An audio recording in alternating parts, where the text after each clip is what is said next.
News Wars, like, subscribe, and share with your family and friends. Enjoy.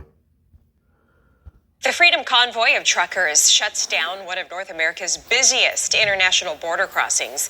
Traffic headed into the U.S. on the Ambassador Bridge was reopened today, while traffic into Canada remains halted. On Monday, Canadian truckers shut down the bridge, which spans across the Detroit River from Michigan into Windsor. For a time, traffic going both directions was blocked from crossing, causing a massive traffic jam in Detroit. While the bridge remains partially closed, authorities are suggesting truckers take a different route. Meantime, business leaders say the delays could worsen the supply chain crisis for both countries. When America's Sam Volk has more on Parliament's response. Everyone's tired of COVID. But these protests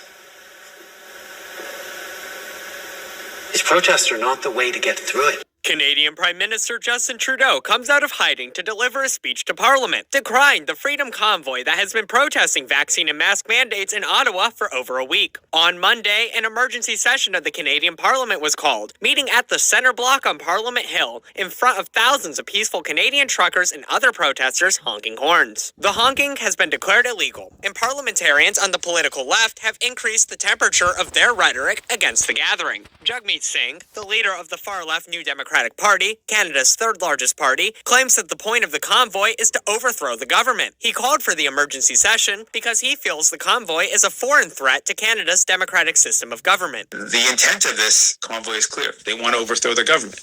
And now there is clearly foreign interference. There are many examples of American politicians and other folks that are funding this direct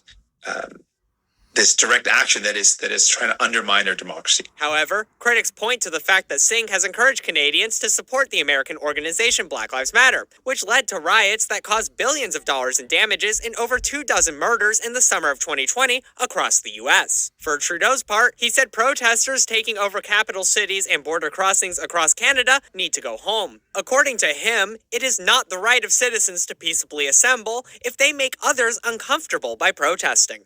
Individuals are trying to blockade our economy, our democracy,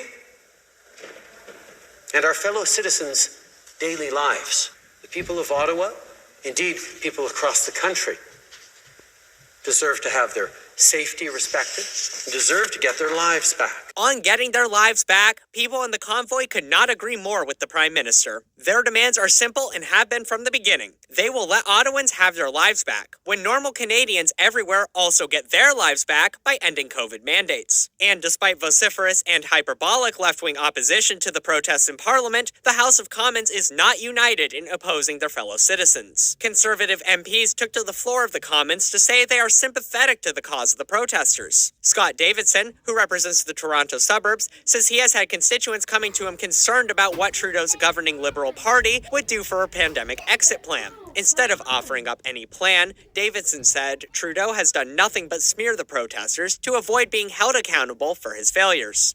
Instead of addressing these concerns, the Prime Minister, his government, and some in the mainstream media have labeled them as racist, misogynist, extremist, just to avoid scrutiny for the Liberal government's numerous failures. And according to the new leader of the opposition, Candice Bergen from Manitoba, Canada is more divided than ever before. She doesn't blame the truckers for the division, but rather Trudeau for slandering them and pushing forward with divisive mandate policies. Mr. Speaker, we are in uncharted territory. We are at a crisis point, not only with what's going on out the doors and across the country, but the country overall. And so much of it is because of the things that he has said and done. Does he regret his words? And will he work with us so that we can find some resolution? Sam Volk, One America News. Want to see more?